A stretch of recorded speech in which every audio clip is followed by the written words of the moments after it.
Buenas tardes. Tal vez la ventaja de ser casi la última es que no queda mucho que decir.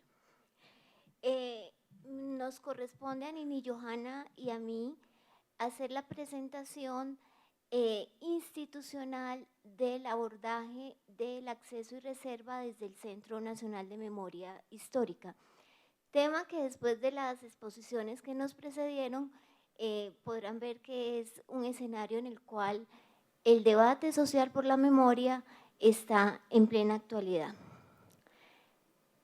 El Archivo de Derechos Humanos del Centro de Memoria Histórica lo hemos abordado teniendo en cuenta no solamente el marco de acceso y reserva existente en el país, sino también entendiendo y partiendo de la base de la naturaleza jurídica del Centro de Memoria.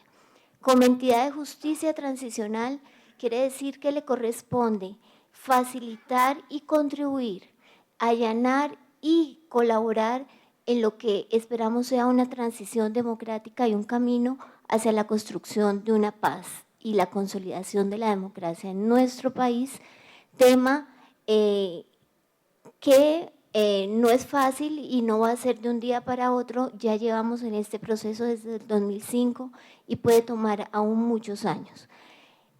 Adicionalmente, el Centro de Memoria en el marco de esa institucionalidad de justicia transicional es una entidad que le corresponde contribuir a la memoria histórica.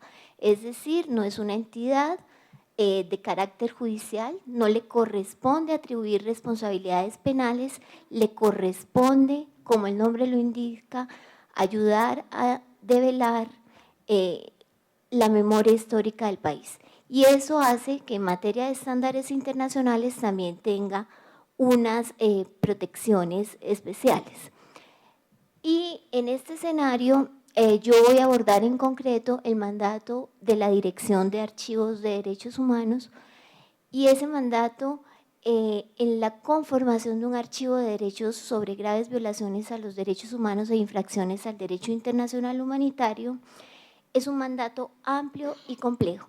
Nos corresponde no solamente abordar los archivos, todos los tipos de archivos de derechos humanos, lo cual quiere decir que hay una pluralidad de fuentes. Seguramente en lo que hemos ido encontrando en el camino, tanto nos corresponde acercarnos a los archivos del Estado como a los archivos de las organizaciones sociales y a los mismos archivos que en el marco de sus informes de memoria produce el Centro de Memoria. Eso quiere decir que el tratamiento es diferente. No podemos hablar de manera igual cómo se abordan los archivos estatales a cómo se abordan los archivos de las organizaciones sociales y de víctimas, y más en el actual contexto de justicia transicional. Y nuestra mira siempre tiene como prioridad contribuir a la garantía de los derechos de las víctimas. Como ya lo venían diciendo insistentemente, hay dos principios medulares de acceso a la información pública, es decir, la que detentan las entidades públicas, en este caso, los tres poderes del Estado, el ejecutivo, el legislativo y el judicial, es decir, un principio de máxima divulgación, de publicidad de lo que se tiene, es decir, el acceso es la regla, la restricción es la excepción. El principio de buena fe, que quiere decir que los encargados de suministrar los archivos, la información, deben hacerlo con motivación honesta, leal y desprovista de cualquier intención dolosa o culposa. Después de la exposición de Jorge, es difícil decir que este principio se cumple. En términos generales, el archivero no es un censor, no le corresponde hacer filtros, le corresponde entregar la información simple y llanamente. Hasta ahí todo va muy bien, pero nuestra normativa abundante, compleja, nos obliga a hacer ejercicios de interpretación y a mirar que no están así, porque al lado de que la información es pública hay otro tipo de categorías también establecidas por la Ley 1712 del 2014, recientemente aprobada en mayo del 2014, en donde además de hablar de la información pública, se contienen otros dos tipos de información para los cuales ya no es tan abierto el acceso, y es la información pública clasificada y la información pública reservada. La información pública clasificada es aquella que tiene una entidad pública, pero pertenece al ámbito propio, particular y privado. Hace relación al derecho a la intimidad, al tema como derecho a la salud, a los datos sensibles que tienen que ver con ideología, inclinación sexual, etc.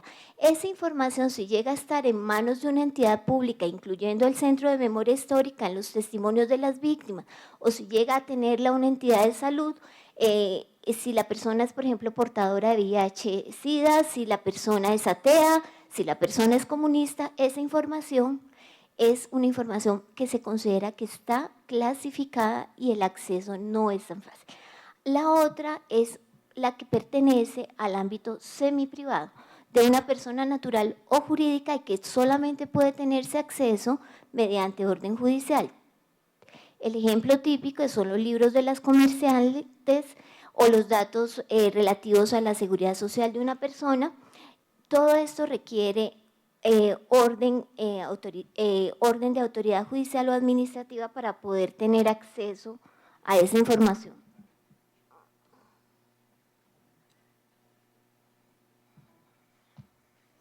No se lo solté.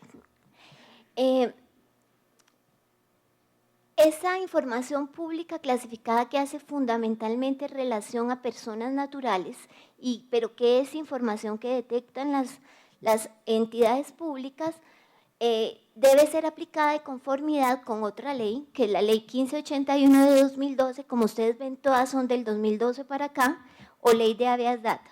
Y en esa ley se prohíbe dar tratamiento a los temas de niños, niñas y adolescentes, a los casos de violencia sexual. También exigen que estos datos sensibles sean protegidos del acceso indebido de terceros, y esa protección es ilimitada en el tiempo. Salvo la persona puede levantar esa clasificación y decir yo quiero hacerlo público. Muchas veces ustedes ya lo conocen, las mujeres víctimas de violencia sexual dicen yo quiero contar mi caso como contribución a la memoria histórica, no quiero que se tape mi nombre, y levantan ellos mismos la restricción.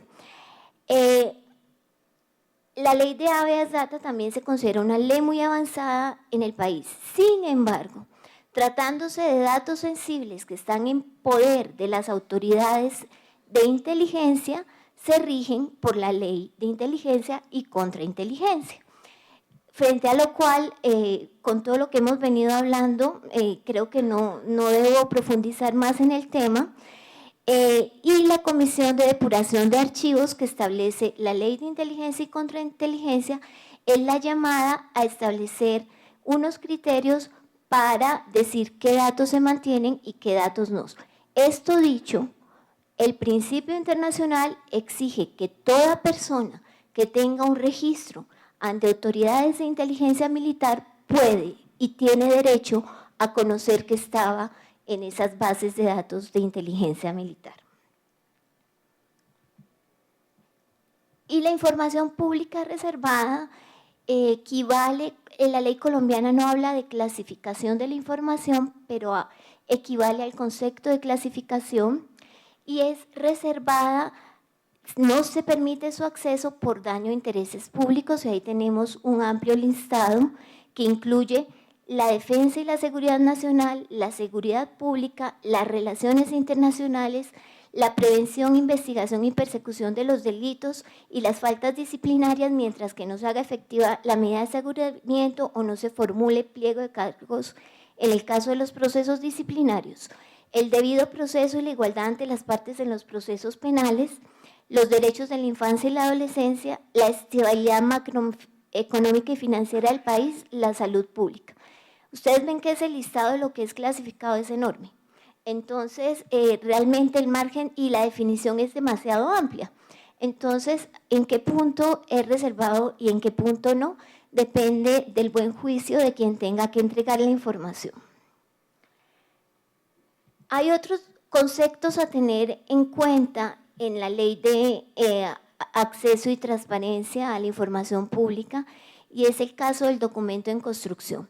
Dice que es aquella información preliminar propia del proceso deliberatorio y entonces no debe ser conocida porque no es el momento de hacerlo.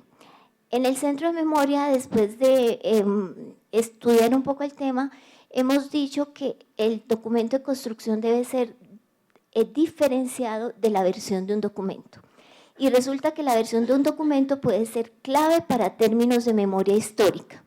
Entonces, en los debates que hacen en el Congreso es muy importante conocer las diferentes ponencias, las diferentes posturas que hay y no solamente la ley que salió expedida, porque eso nos puede dar muchos datos sobre las coyunturas políticas y lo que se estaba jugando en ese momento.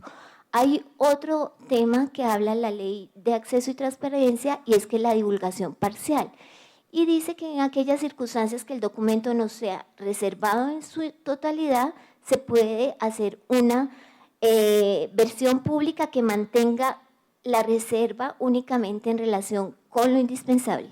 Personalmente tengo muchas dudas sobre la divulgación parcial porque yo no sé qué tan fiel puede ser construir un documento público. Preferiría hablar de anonimizar algunas partes del documento más que de tocar y hacer una interpretación nueva sobre un documento. Los términos de la reserva en el país bajaron, eran en principio, con la Ley General de Archivos eran 30 años, con la Ley de Transparencia se transforman a 15. Sin embargo, la Ley de Inteligencia y Contrainteligencia mantiene una reserva de 30 años, ampliable a 45 por decisión del presidente, tema que fue aprobado por la Corte Constitucional, violando todos los estándares internacionales que hablan que la reserva solamente puede ser establecida por ley. En nuestro país, el presidente puede ampliar la reserva. Luego hay 20 años de reserva para los gastos reservados y 6 meses en relación con las condiciones financieras y operaciones de crédito y público y tesorería. Sin embargo, la ley de transparencia trae que la información relacionada con graves violaciones a los derechos humanos e infracciones al DIH no se puede oponer la reserva. Y la Corte Constitucional, cuando analizó la ley de inteligencia y contrainteligencia, confirmó este punto. Es decir, para nosotros esa salvaguardia es la que puede permitir acceso a los archivos de inteligencia que tengan relación con graves violaciones a los derechos humanos. Este es el artículo, ya lo había citado anteriormente, es el 21 de la ley 1712 del 2014. Nosotros somos una institución de gobierno que hace parte de la justicia transicional y en ese sentido la interpretación de nuestro marco de acción se da en el marco legislativo y de Estado de Derecho que tenemos. En ese sentido, el Archivo de Derechos Humanos, si acopia información reservada, la recibe con el mismo grado de reserva y cuenta el nivel el término de reserva desde el momento de producción del documento y no desde el momento en que es entregada al centro de memoria. Y un punto muy importante para nosotros es que estamos estableciendo protocolos de acceso diferenciales a la información, especialmente en casos de grupos étnicos, mujeres, etc. Esto es en relación con la información pública. En relación con la información que tenemos de organizaciones sociales o de víctimas, hay una polémica grande porque hasta dónde es público el testimonio de una víctima. Y yo creo que es una polémica injustificada porque allí realmente los estándares internacionales nos hablan de que prevalece la manera como ese testimonio fue rendido ante la Comisión de Investigación Histórica. Es decir, si la víctima habla de que su testimonio es confidencial, nosotros debemos respetar la manera como ella nos entregó ese testimonio. Estoy hablando de, en los informes del centro muchas veces tenemos acceso a testimonios que pueden comprometer la seguridad de las personas. Y el otro principio es que para recibir esos testimonios nosotros informaremos a quienes nos lo rindan del manejo que se le dará a su información y se hace un acuerdo con ellos. Los estándares internacionales, este es el principio 10 de los actualizados de lucha contra la impunidad del año 2005, dice que las solicitudes de proporcionar información a la comisión en forma anónima deberán considerarse seriamente especial en casos de delitos sexuales de niños y niñas y adolescentes. Yo creo que además de que esta norma hace parte de nuestro ordenamiento interno, también encuentra respaldo en los desarrollos legislativos que les comenté anteriormente. Y la comisión debe garantizar el anonimato en los casos apropiados. Esto es muy importante porque teniendo vivo el conflicto armado, los testimonios de las víctimas, además de tener información sensible, pueden implicar riesgo para la vida de las personas. Y en el caso de nosotros, la ponderación entre el derecho a la vida y el acceso a la información debe permitir la garantía del derecho a la vida y la seguridad personal, y en un momento dado acudiremos a mecanismos tales como la anonimización de la información.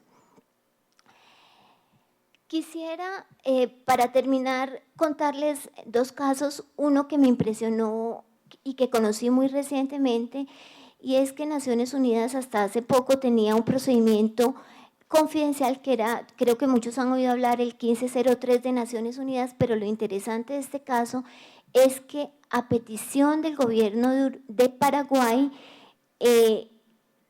ese procedimiento consistía en un acuerdo cercano con el gobierno para dar seguimiento a los casos de violaciones a derechos humanos por Naciones Unidas, y documentaban información trascendental de esos casos, pero no la podían hacer pública. Ese procedimiento tuvo muchas críticas. El caso de Paraguay es que Naciones Unidas, a petición del gobierno de Paraguay, la Comisión de Derechos Humanos aceptó desclasificar los documentos del periodo más duro de la dictadura de Alfredo Stroessner, que fue del 70 al 85, y gracias a esos documentos hoy en día hay juicios importantes que se están llevando a cabo. Brasil, nos contaba la oficina del Alto Comisionado que Brasil, por ejemplo, no aceptó someterse a la apertura de esos archivos. La segunda cosa quería, en esta perspectiva, era el caso de Guatemala, en donde la paz se firma en el año 96 y el tema de la lucha por la justicia y la verdad hoy en día es un tema de actual vigencia. Solo 20 años, casi 20 años después de la firma de la paz, es que se puede llegar siquiera a pensar en un juicio a Ríos Montt. Cuando se firmó la paz en Guatemala, el presidente del Senado era Ríos Montt. Cualquier parecido con la realidad, ustedes lo pueden tener. Estamos muy cerca en un proceso de transición duro, en un proceso en donde el país está polarizado, en donde creo que es muy ilustrativo lo que está pasando en este momento en el Congreso y en el país. Los debates que hoy escuchamos son los propios de cuando se acerca una firma a la paz. Lo que está pasando en materias de archivos y que nos ha ilustrado también Jorge es sencillamente lo que está pasando. Como Centro de Memoria tenemos un deber ineludible de contribuir al acceso y a la salvaguarda de los archivos. Ese lo estamos haciendo en el marco legal. No es una tarea fácil, pero tampoco es menor el reto y lo hemos asumido. Esto quiere decir que tanto en la Comisión de Depuración de Archivos como en los diferentes escenarios en los que estamos trabajando, estamos utilizando los mecanismos legales para poder facilitar el acceso y para respetar los derechos de las víctimas. En esto la ponderación de derechos juega un papel crucial y será la coyuntura y las decisiones políticas que se tomen en el marco de la firma del proceso de paz lo que tal vez nos den un derrotero más claro. Pero Guatemala, ya lo escucharon ustedes esta mañana, aceptó en el marco del proceso de paz clasificar los archivos de inteligencia hasta el año 2050. Yo dejaría acá porque creo que la lectura de la transición no puede ser sino en perspectiva histórica.